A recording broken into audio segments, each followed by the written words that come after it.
بسم اللہ الرحمن الرحیم۔ دوستو، بزرگوں اور بھائیوں، قرآن مجید فرقان حمید میں اللہ تبارک و تعالیٰ نے فرمایا ہے، اپنے بندوں کو اپنی عبادت کی طرف توجہ دلائیے، اپنے بندوں کے دلوں میں عبادت کا شوق، ذوق اور نظریہ پیدا فرمایا ہے۔ فرمایا یا ایھا الناس اعبدوا ربکم الذی خلقکم، اے ایمان والو، اے لوگو، اپنے اس رب کی عبادت کرو جس نے تمہیں پیدا کیا، والذین من قبلکم، اور ان لوگوں کو بھی پیدا کیا ہے جو تم سے پہلے تھے۔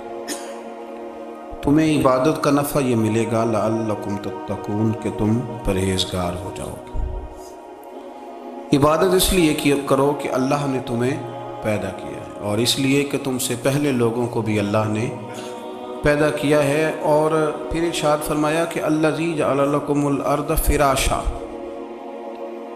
وہی رب ہے جس نے تمہارے لیے زمین کو فرش بنایا ہے، والسماء بناء، اور آسمان کو چھت بنایا، وانزل من السماء ماء فاخرج به من الثمرات رزقا لکم،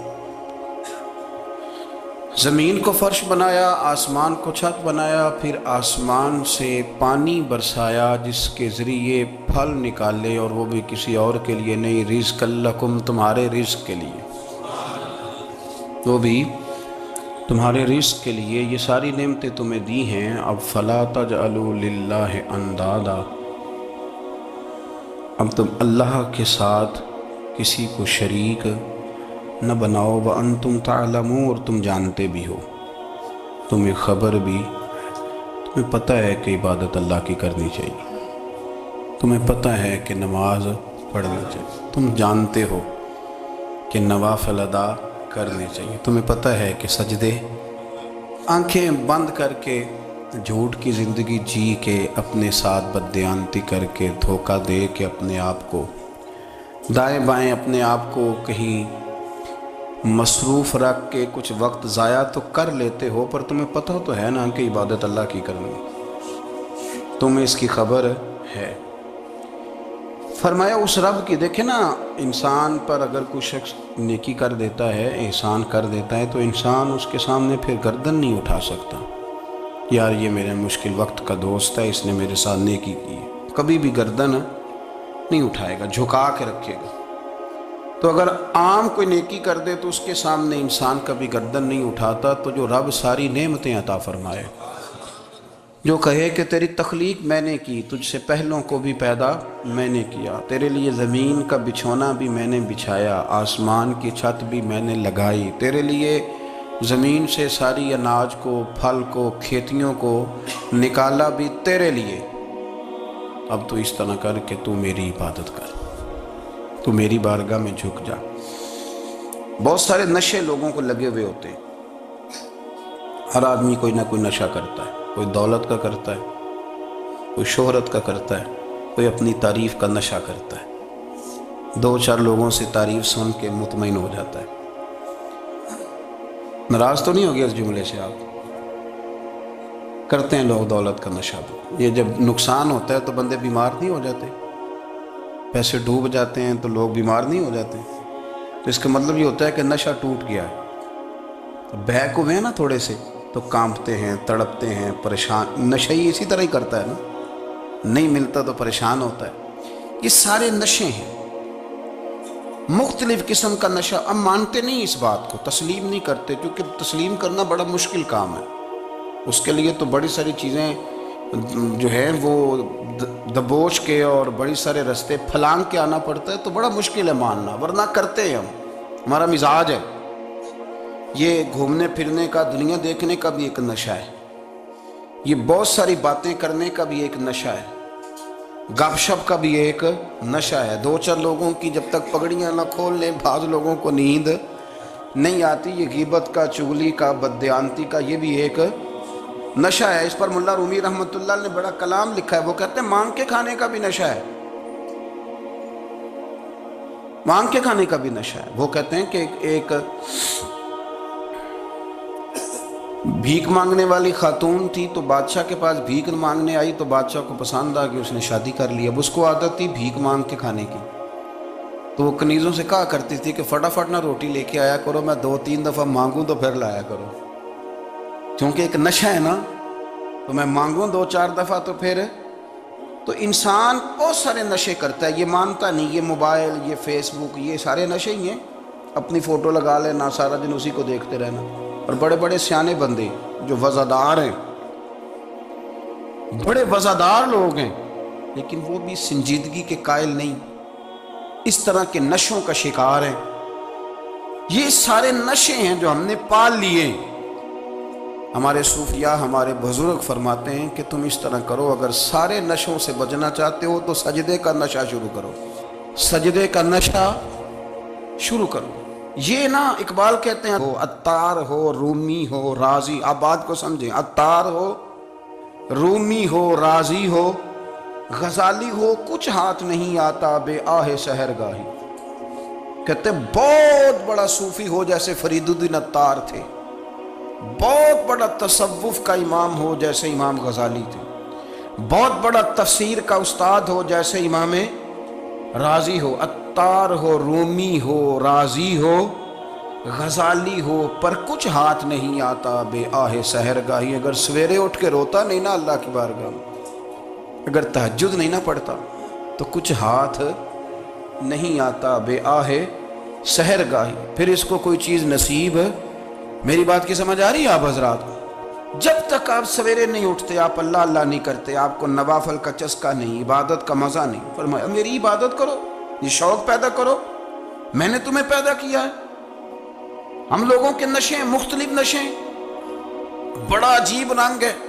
محفل کی صدارت کرنے والے بڑے پیر صاحب، بڑے القابات، بیچ میں سے بندہ تلاش کرنے سے بھی نہیں مل رہا، اتنے بڑے لقب ہیں اس کے، لیکن وہ سج سنور کے 2.5 گھنٹے بیٹھا رہا محفل میں، اور نماز کا وقت آیا تو اس نے مختصر سی پڑھی اور نکل گیا، ہلکے سے سجدے کی۔ اتنا بڑا عشق رسول نعت کا، ہو کیا بات ہے، اور عشق رسول کا بہت بڑا پیغام اور بہت بڑا مبلغ، اور بیچارہ سمجھ ہی نہیں سکا کہ اللہ کے رسول نے فرمایا تو نماز پڑھ میری آنکھیں ٹھنڈی ہو جائیں گی۔ تو یہ نشے کے عادی تو ہیں پر حقیقت کے قائل نہیں ہیں۔ یہ بس ٹھیک ہے، خوابوں کی دنیا میں لوگ زندہ ہیں، پر جن کو یہ جو نشہ تھا نا عبادت کا، یہ میرے رسول پاک کی چاہت ہے، یہ میرے نبی کریم علیہ السلام کی۔ آپ دیکھیں نا، حضور مہینوں جا کے غار حرا میں بیٹھتے تھے، کیا وہاں تبلیغ کرتے تھے؟ کوئی کتاب لکھتے تھے؟ رسول کریم علیہ السلام مہینہ رہتے غار حرا میں، کوئی نہ مجھے دیکھے، کوئی نہ مجھے ملے، حضور یہاں کیا ہے؟ فرمایا میں اپنے رب کی عبادت کروں گا۔ نبی کریم علیہ السلام نے سجدوں کے ساتھ پتھروں اور پہاڑوں کو آباد کر دیا، سجدوں کے ساتھ۔ آپ کا سجدہ آپ کو بہت ساری چیزوں سے چھڑا لیتا ہے، یہ بہت ساری جگہوں سے جھکنے سے بچا لیتا ہے۔ صوفیاء، اولیاء یہ کیا کرتے تھے؟ یہ سجدے کا ذوق ہی تو پیدا کرتے تھے، سجدے کا ذوق۔ شاہ عبدالعزیز دباغ رحمۃ اللہ تعالی علیہ اپنے مریدوں سے فرمایا کرتے تھے کہ اگر تم پکے نمازی بن جاؤ نا، تہجد گزار ہو جاؤ، تو میرے پاس آنا جانا چھوڑ دینا۔ عرض کی حضور کیوں؟ فرمایا میں تمہارے اور رب رسول کے راستے میں رکاوٹ نہیں بننا چاہتا، اور میرا مقصود ہے تمہیں وہاں تک پہنچانا۔ جب پہنچ گئے تو پھر میری ضرورت ختم ہو گئی۔ ہاں کبھی وسوسہ آئے، شک پیدا ہو، تکلیف ہو تو آنا، ورنہ میں نہیں چاہتا کہ میں رکاوٹ بنا رہوں۔ تم اللہ اللہ کرو، اس مالک کو راضی کرو۔ میرے رسول پاک علیہ وسلم نے فرمایا بندہ اللہ کے سب سے قریب اس وقت ہوتا ہے جب وہ سجدے کی حالت میں ہوتا ہے۔ کس کے قریب ہوتا ہے؟ اللہ کے سب سے قریب ہوتا ہے، وہ بڑا نیڑے ہے رب کے، بڑا قریب ہے، اس لیے کہ وہ حالت سجدہ میں، وہ جب سجدے کرتا ہے نا اس کی بارگاہ میں جب جھک جاتا ہے۔ آپ ذرا سجدے کی کیفیت دیکھیں نا، زبان بھی یہاں ہے، آنکھ بھی یہاں ہے، کان بھی، عقل بھی ساری، اس نے سارا کچھ رکھ دیا سجدے۔ آپ وہ کبھی پیچھے جائیں تو دیہاتوں میں کہا جاتا تھا ناک سے لکیریں نکالو، بہت بڑی سزا ہوتی تھی نا، ناک سے نکیریں نکالو، بڑی سزا ہوتی تھی۔ تو اس نے کہا مالک مجھے کسی نے کہا نہیں، پر دیکھنا میں نے رکھ دی ساری عقل سجدے میں، اور رکھ کے کہا کیا سبحان ربی یا اللہ میں پست ہوں تو اعلیٰ، اللہ تو میرا رب ہے اور تو سب سے اعلیٰ اتنا۔ اور فرمایا جب یہ اس کیفیت میں ہوتا ہے تو پھر یہ اپنے رب کے قریب ہوتا ہے۔ کثرت عبادت، نوافل۔ ہمارے ہاں عمرے کی قرآن اندازی محفلوں پہ ہونے لگ گئی ہے، حالانکہ حدیث سے ثابت نہیں۔ میں دوستوں سے کہتا ہوں جائز ہے، کرنی چاہیے، عمرے کی قرآن اندازی جائز ہے، پر کسی حدیث میں نہیں آئی کہ قرآن اندازی کرو عمرہ کرو۔ حدیث میں قرآن اندازی یہ آئی ہے کہ نبی پاک علیہ السلام نے فرمایا تمہیں پتہ چل جائے نا پہلی صف کا ثواب کتنا ہے، تم قرآن اندازی کرو۔ عمرے کی قرآن اندازی کا تو پوسٹر چھپتا ہے، تو یہ والی قرآن اندازی کب ہونی ہے؟ ہونی چاہیے کہ نہیں؟ حضور نے فرمایا تمہیں پتہ چلے کہ اس کا ثواب کتنا، تو تم قرآن اندازی کرو، تم قرآن ڈالو۔ جب آپ نماز پڑھ رہے ہوتے ہیں، جب آپ کا مصلی آباد ہوتا ہے، صلاح الدین ایوبی ایک بزرگ سے ملاقات ہو گئی، بیت المقدس پر قبضہ تھا عیسائیوں کا، تو صلاح الدین بڑے پریشان تھے۔ بابا جی کہنے لگے پتر کیا ہوا؟ کہنے لگے حضور پتہ چلا ہے دشمن کے 2 بحری بیڑے اسلحہ لے کے آ رہے، مسلمان پہلے ہی کمزور ہیں، اور اب اگر 2 بحری بیڑے اور آ گئے تو حضور مسئلہ بن جائے گا۔ تو میں پریشان ہوں کہ کس طرح یہ کم مسئلے والی ہماری فوج ہے کیسے مقابلہ کرے گی۔ تو بابا جی کہنے لگے پتر اس طرح کرنا، آج رات تو بھی دعا کرنا اور میں بھی کروں گا، تو بھی دعا کرنا، آپ ناراض نہ ہونا، ہم تو پیروں والے ہیں، ہم تو پیروں کے نوکر غلام ہیں، ہمارا تو گزارا ہی نہیں، ہمیں تو ملتا ہے سارا کچھ وہاں سے۔ پر میرا سوال یہ ہے کہ تعویذ لینے جاتے ہو نفل کیوں نہیں پڑھتے؟ رات اللہ اللہ کیوں نہیں کرتے؟ یہ بھی تو ہمارے بزرگوں کا ہی طریقہ ہے، انہوں نے تو ہمیں سکھایا ہے۔ صلاح الدین ایوبی سے بزرگوں نے کہا کہ رات آج نا اللہ اللہ کرنا، تو میں تیرے لیے دعا کروں گا، تو بھی دعا کرنا۔ تو بندہ جب دکھی ہوتا ہے تو سجدہ کرتا ہے، تو پھر ہی تو مصلی بھیگ جاتا ہے، پھر ہی تو مزہ آتا ہے۔ سکھی بندہ تو کعبے جا کے نہیں روتا، دکھی تھے، تکلیف تھی، تو سر رکھا سجدے میں تو تڑپ گئے۔ اور وہ بابا جی کہتے ہیں میں مسجد آیا تو صلاح الدین چیخے مار کے رو رہا تھا اور کہہ رہا تھا مالک میں کوئی اپنی شان کے لیے تو نہیں نہ لڑ رہا، اللہ کو میں کوئی قبضوں کے لیے تو نہیں لڑ رہا، مالک تیرے لیے لڑ رہا ہوں، مجھے بے آبرو نہ کرنا، میری مدد فرمانا۔ کہتے ہیں میں آیا تھا کہ مسجد میں دعا کروں گا، پر صلاح الدین ایوبی کو روتے دیکھا تو میں لوٹ گیا۔ تو سویرے صلاح الدین ملے تو بڑے خوش تھے۔ میں نے کہا پتر کیا ہوا؟ کہنے لگے حضور وہ بحری بیڑے 2 آ رہے تھے نا اسلحہ لے کے، دونوں ڈوب گئے پانی میں ڈوب گئے۔ تو بابا جی کہنے لگے صلاح الدین وہ پانی میں نہیں ڈوبے، وہ تیرے آنسوؤں میں ڈوب گئے، وہ غرق ہو گئے، وہ جو تو نے مصلی بات کیا تو وہ تیرے آنسوؤں میں ڈوب گئے، وہ غرق ہو گئے، وہ تباہ، اتنے قیمتی تھے تیرے آنسو کے بہا لے گئے دشمن کے بحری بیڑوں کو۔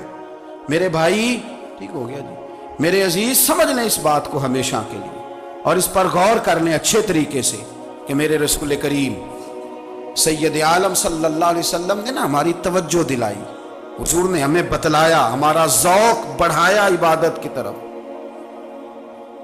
ایک صحابی تھے حضرت ابو فاطمہ رضی اللہ تعالیٰ عنہ، یہ ترمذی شریف کی حدیث ہے۔ نبی پاک علیہ السلام نے فرمایا ابو فاطمہ قیامت کے دن مجھ سے جلدی ملنا چاہتے ہو کہ دیر کے ساتھ؟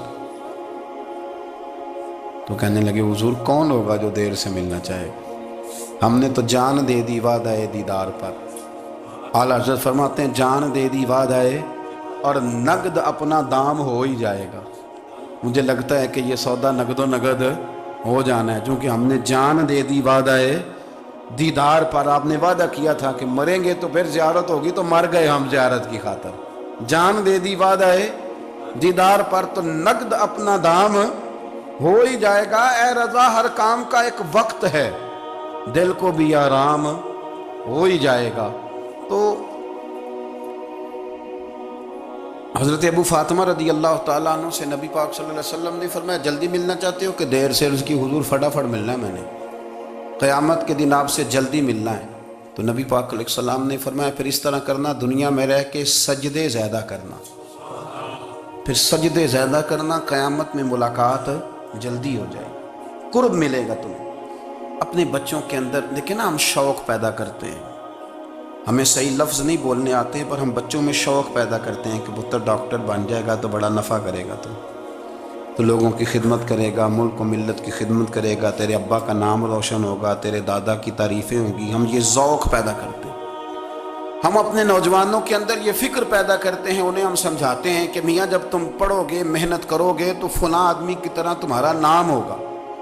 یہ جتنا ذوق ہم بچوں کے اندر ان چیزوں کا پیدا کرتے ہیں، ہمیں حکم ہے کسی طرح ہم ذوق پیدا کریں کہ پتر نماز پڑھے گا تو اللہ راضی ہو جائے گا، تو سجدہ کرے گا۔ دیکھیں نا میرے رسول کریم علیہ السلام نے فرمایا 7 سال کے بچے کو مسجد لے کے جاؤ، یعنی اسے شوق دلاؤ، اس کے اندر یہ خاصیت پیدا کرو کہ اس کا دل کرے مسجد میں جانے کا، اس کے اندر یہ خصوصیات لاؤ کہ وہ ہمارے ہاں نا ہر چیز کو پرموٹ کیا جا رہا ہے، ہر چیز کو، یعنی سر سنگیت سکھانے کے لیے اکیڈمیاں بن گئی ہیں، ہر شے پرموٹ ہو رہی ہے، عبادت کا جذبہ کم ہوتا جا رہا ہے، اللہ کا ذوق ہمارے اندر نہیں رہا۔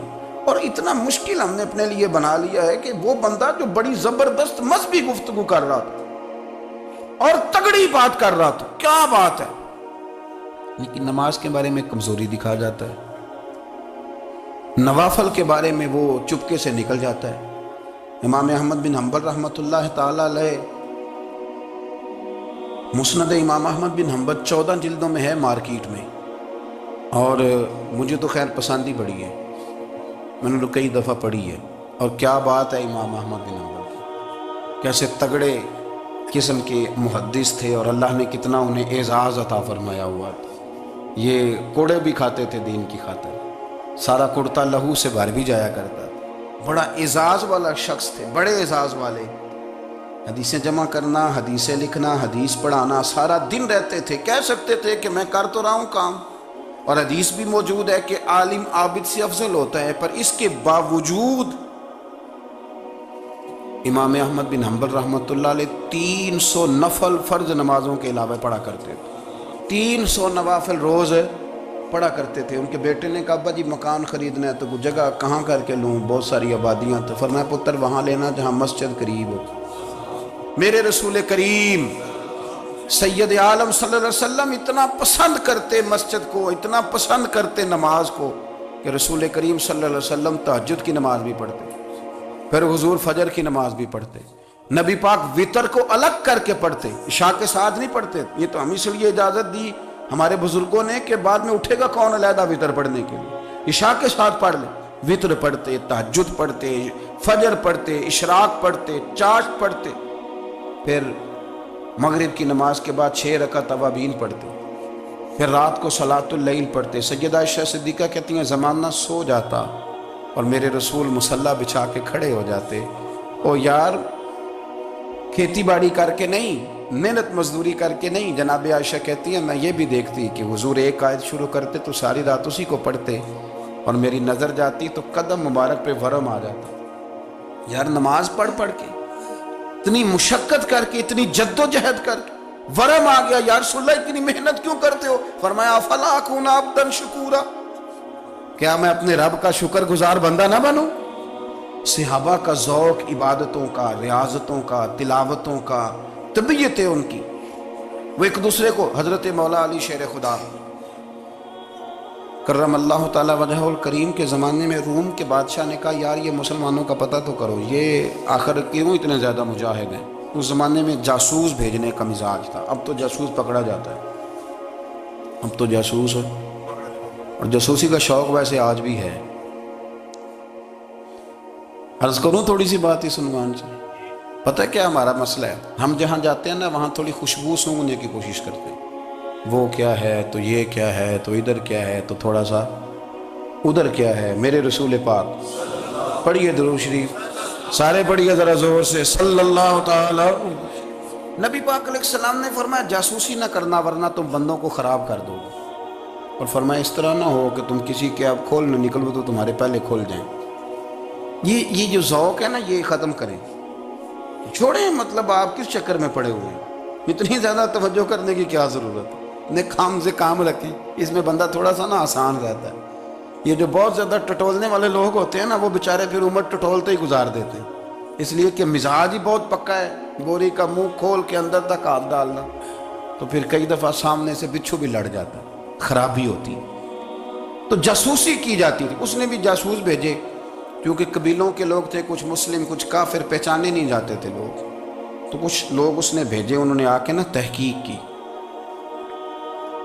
ریسرچ کری کہ آخر ماجرا کیا ہے۔ تو واپس جا کر انہوں نے رپورٹ دی نا روم کے بادشاہ کو۔ اس رپورٹ کا ایک جملہ بڑا شاندار ہے، وہ کہنے لگا بادشاہ ہمیں مسلمانوں کی کوئی سمجھ نہیں آئی، ہمیں کوئی سمجھ نہیں آئی۔ انہوں نے کہا کیوں نہیں سمجھ آئی؟ کہنے لگے یار عجیب بندے ہیں، جب رات مصلے پہ بیٹھتے ہیں تو یوں لگتا ہے ان کا دنیا سے رشتہ ہی کوئی نہیں، کوئی کسی کو نہیں جانتا، کوئی اپنے دکھ سنا کے رو رہا ہے، کوئی اپنی بات کر کے رو رہا ہے، لگتا ہے کہ ان کا کوئی رشتہ ہے ہی نہیں جب مصلے پہ بیٹھتے ہیں۔ اور فرمایا جب سویرے یہ جہاد کرنے نکلتے ہیں تو لگتا ہے ان سے زیادہ دلیر ہی کوئی نہیں۔ حالانکہ جو مسلوں پہ رونے دھونے کے لوگ ہوتے ہیں وہ کئی دفعہ جہاد میں کام نہیں کرتے، لیکن عجیب لوگ ہیں کہ رات کے راہب ہیں، دن کے مجاہد ہیں، کوئی سمجھ نہیں آتی۔ میرے عزیز، ان لوگوں نے مصلی آباد کر کے رکھا، تلاوتیں ان کا ذوق رہی، منظر روز پڑھنا، اسباق پڑھنا، وظائف پڑھنا، یہ ان کا ذوق رہا۔ اعلیٰ حضرت بریلوی رحمت اللہ نے 1000 کتاب لکھی ہے، لیکن الوظیفۃ الکریمہ کے نام سے جو وہ صبح و شام وظائف پڑھتے تھے وہ الگ انہوں نے ان کو بیان کیا، پابندی کے ساتھ اپنی اللہ اللہ کرتے۔ شیخ شہاب الدین سہروردی رحمت اللہ علیہ، اس پر ایک بندے نے اعتراض کیا، اس نے کہا جی آپ کس قسم کے صوفی ہیں، مرید بیٹھے ہیں اور آپ وہاں نفل پڑھ رہے ہیں؟ یہ بھی بڑا مسئلہ ہوتا ہے نا، جو بندہ ملنے آتا ہے وہ اپنے ٹائم کے حساب سے آتا ہے، اور پھر اس کا یہ بھی خیال ہوتا ہے کہ پیر صاحب جو ہیں وہ چونکہ درویش ہیں تو نہ انہیں روٹی کھانی چاہیے نہ سونا چاہیے، چونکہ وہ درویش ہیں، اور ہم چونکہ درویشوں کے ماننے والے ہیں لہذا ہمارا یہ طریقہ ہونا چاہیے کہ جیسے ہم کہیں درویش ویسے ہی کر جائے۔ حالانکہ جس کو ہم درویش کہیں گے آپ اس کی مانیں گے، آپ منوائیں گے نہیں، ہمارا مزاج ہوتا ہے۔ شیخ شہاب الدین پر لوگوں نے اعتراض کی، حضور لوگ ملنے آئے ہیں، زیارت کرنے آئے ہیں، یہ بندے دعا کرانے آئے ہیں، اللہ اللہ کرانے آئے، اور آپ نفل پڑھ رہے ہیں، کیا جملہ ہے، کیا حسن ہے، کیا خوبصورتی ہے۔ فرمانے لگے رب رسول سے مانگنے کے لیے مصلی بچھایا ہے، اگر وہاں سے مانگوں گا نہیں تو تمہیں دوں گا کیا؟ پہلے مجھے کچھ لے تو لینے دو، اگر میرے پلے کچھ ہے ہوگی تو آگے دوں گا نا، تو میں مانگنے گیا تھا کہ یا اللہ دے تیرے بندے لینے آئے، دے تو میں کچھ لوں گا تو آگے دوں گا نا۔ لیکن ہمارا یہ سٹیٹس، یہ مزاج، یہ شعور نہیں ہے۔ گپیں، کہانیاں، داستانیں، گفتگو، خطابت، واز، کیا بات، لیکن اگر کچھ کرنے کا کام ہو تو وہ نہیں ہم سے ہوتا۔ میرے نبی کریم علیہ السلام نے مصلی سے دل لگانے کا درس دیا، حضور نے توجہ دلائی، صحابہ اس ذوق کے حامل لوگ تھے، وہ کوشش کرتے تھے۔ جناب صدیق اکبر رضی اللہ تعالیٰ عنہ کا عبادت کا مزاج ہمیشہ قائم رہا۔ حضرت عمر فاروق ساری رات اللہ کے حضور کھڑے رہے۔ حضرت عثمان غنی رضی اللہ تعالیٰ عنہ عشاء کی نماز پڑھ کے 2 رکعتوں کی نیت باندھتے تھے، 15 سپارے پہلی رکعت میں پڑھ دیتے اور 15 سپارے قرآن مجید کے دوسری رکعت میں پڑھ دیتے۔ آپ نے نا حضرت عمر فاروق کے وصال کے بعد ان کی ایک بیوہ سے نکاح کیا، حضرت عثمان غنی نے نکاح کیا۔ وہ خاتون آپ کے نکاح میں آئیں تو عرض کرنے لگیں امیر المومنین میرے لیے اعزاز تو بہت ہے کہ میں امیر المومنین کی بیوہ تھی تو امیر المومنین کی منکوحہ ہو گئی ہوں، لیکن حضور نہ تو میں جوان ہوں کہ میرے اندر رغبت ہوتی اور نہ میں اب اس قابل ہوں کہ کوئی خدمت کر سکوں، میرے ساتھ نکاح کی وجہ کیا بنی؟ تو عثمان غنی رو پڑے، فرمانے لگے میں نے عمر فاروق کو مسجد میں اپنے رب سے ڈرتے ہوئے دیکھا، میں نے اسے روتے ہوئے دیکھا، عدل کرتے دیکھا، انصاف کرتے دیکھا، امت کی خیر خواہی کرتے دیکھا۔ تمہارے ساتھ نکاح اس لیے کیا ہے کہ تم مجھے یہ بتاؤ کہ عمر فاروق گھر کے اندر اپنے رب کو کیسے راضی کرتے تھے، گھر کے اندر کیسے راضی کرتے تھے، وہ طریقے بتلاؤ، تم بتاتی جانا اور میں بھی اسی طرح گھر میں عبادت کروں۔ میرے رسول کریم علیہ السلام نے ارشاد فرمایا، حضور فرمانے لگے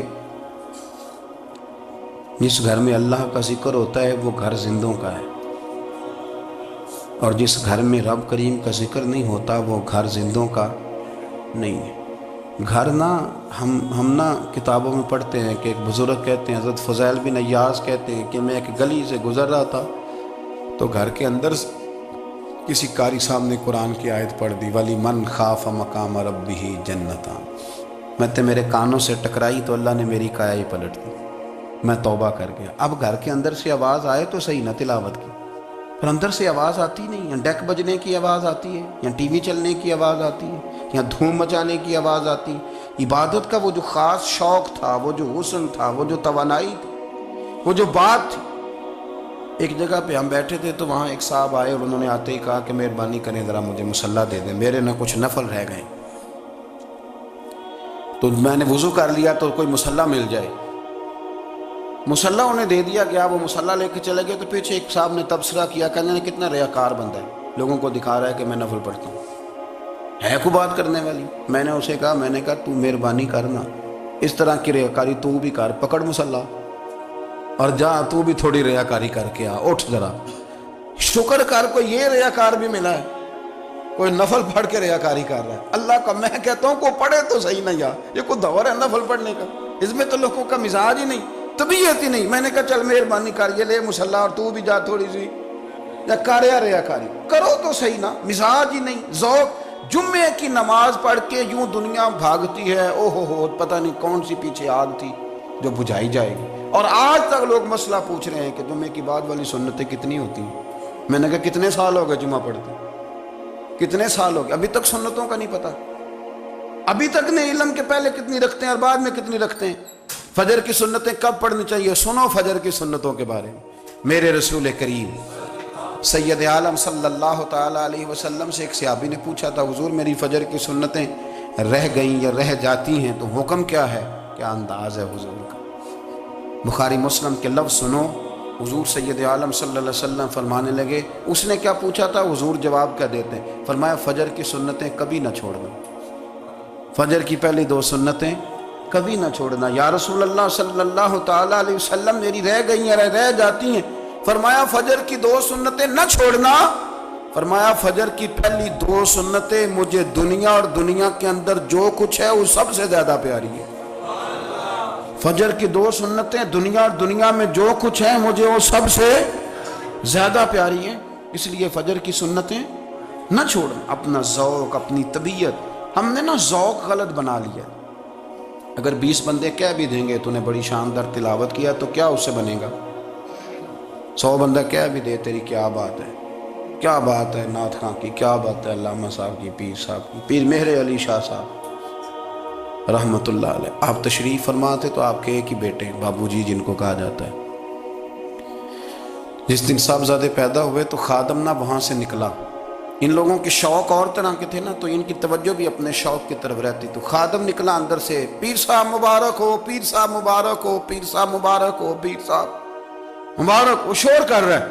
تو پیر صاحب کو وجد ہو گیا، اللہ اکبر اللہ اکبر اللہ، وہ کیا ہوا، کس بات کی مبارک دے رہے ہو؟ اس کی حضور اللہ نے بیٹا دیے۔ تو آپ فرمانے لگے اچھا حضور آپ کیا ہوا، آپ تو پریشان ہو گئے۔ فرمانے لگے جب تو نے 3 دفعہ کہا نا مہر علی کو مبارک ہو تو میں سمجھا تھا شاید تجھے کسی نے بتا دیا ہے کہ مہر علی سے اللہ راضی ہو گیا۔ میں سمجھا تھا کہ شاید تو یہ خبر لے کے آیا ہے کہ کسی نے بتایا ہے کہ مجھے آج خبر ملی ہے کہ مہر علی سے رب اچھا پتر ہوا ہے، الحمدللہ اللہ کا شکر ہے، پر میرے لیے مبارک کا دن وہ ہوگا جب میرا رب کہے گا کہ میں مہر علی سے راضی ہوں، میرے محبوب کہیں گے کہ میں مہر علی سے۔ آپ بات کو سمجھیں، شوق ہی کسی اور طرف تھا، دل ہی کہیں اور لگا ہوا تھا، طبیعت ہی کہیں اور مائل تھی۔ کوئی وظیفہ پوچھتے تھے تو پڑھتے تھے وہ لوگ، کچھ اللہ اللہ انہیں بتائی جاتی تھی تو کرنے کا ذوق رکھتے تھے، طبیعت تھی، قائل تھے۔ حضرت ربیع کہتے ہیں میں بڑی دور سے سفر کر کے گیا حضرت اویس کرنی سے ملنے، بڑی دور سے، اور جب میں پہنچا تو فجر کا وقت تھا۔ تو حضرت اویس کرنی کو میں نے پا لیا، تو وہ نماز پڑھ کے نا قرآن شریف لے کے بیٹھ گئے۔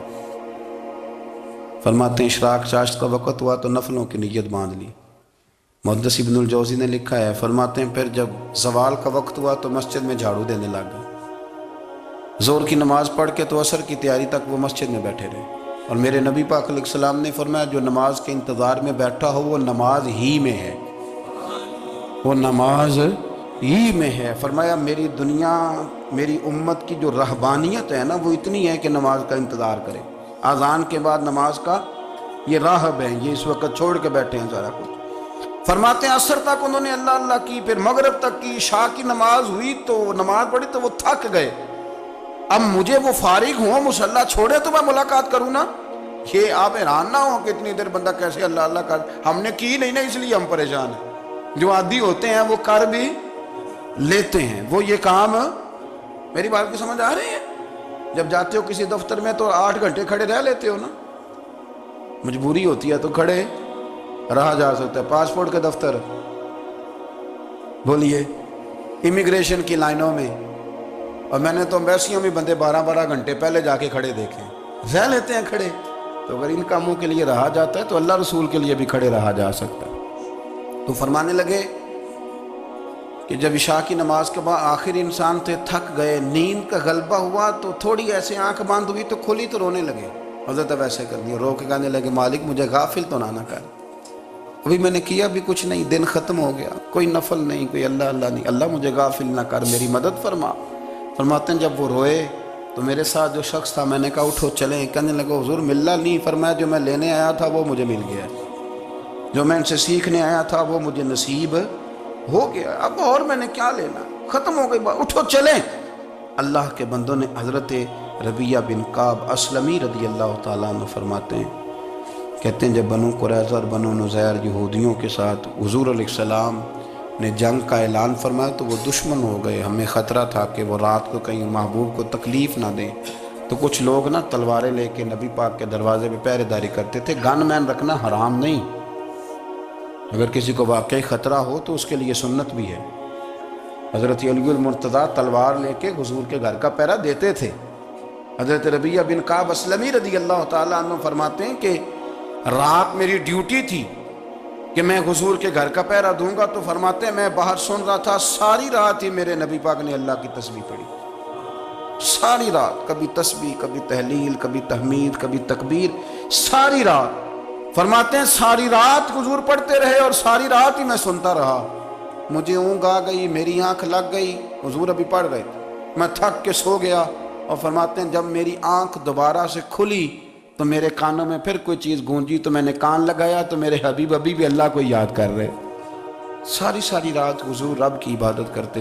اسی لیے تو کہا یا ایھا المزمل قم اللیل الا قلیلا، حبیب ساری رات تو نہ جاگا کر، تھوڑا آرام بھی کر لیا کر۔ میرے بھائی اپنا مصلی، اپنی عبادات، اپنے وظائف، اللہ اللہ جو آپ نے کسی سے سیکھی ہے اس کو کبھی کمزور نہ ہونے دیں۔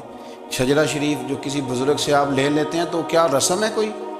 اس پہ کچھ لکھا ہوتا ہے، وہ پڑھنے کے لیے دیا جاتا ہے، اس پہ لکھا ہوتا ہے کہ یہ اللہ اللہ آپ نے کرنی ہے۔ ساری زندگی کسی اسکول میں داخل ہو گئے اور وہاں جا کے آپ نصاب ہی نہ پڑھیں، کتاب ہی نہ کھولیں تو پاس ہو جائیں گے؟ تو کہتے ہیں میں 20 سال جاتا رہا ملا کچھ نہیں، تو آپ نے لیا کیا ہے؟ ایک اتنی سی کتاب تھی، اس کو تو کھول کے آپ دیکھ نہیں سکے، اس کے وظائف تک تو رسائی نہ ہوئی، اس لیے کہ اللہ اللہ کرنا مشکل ہے اور تصویر کھنچانا یہ آسان کام ہے۔ تو جو آسان ہے اس طرف ہماری توجہ لگی رہتی ہے اور جو مشکل ہے اس طرف ہم ذوق پیدا نہیں کرتے۔ یا ایھا الناس اعبدوا ربکم الذی خلقکم والذین من قبلکم لعلکم تتقون، اے لوگوں اس رب کی عبادت کرو جس نے تمہیں پیدا کیا اور تم سے پہلوں کو پیدا کیا، اس لیے عبادت کرو کہ تم پرہیزگار ہو جاؤ گے۔ مالک سمجھنے کی توفیق عطا فرمائے۔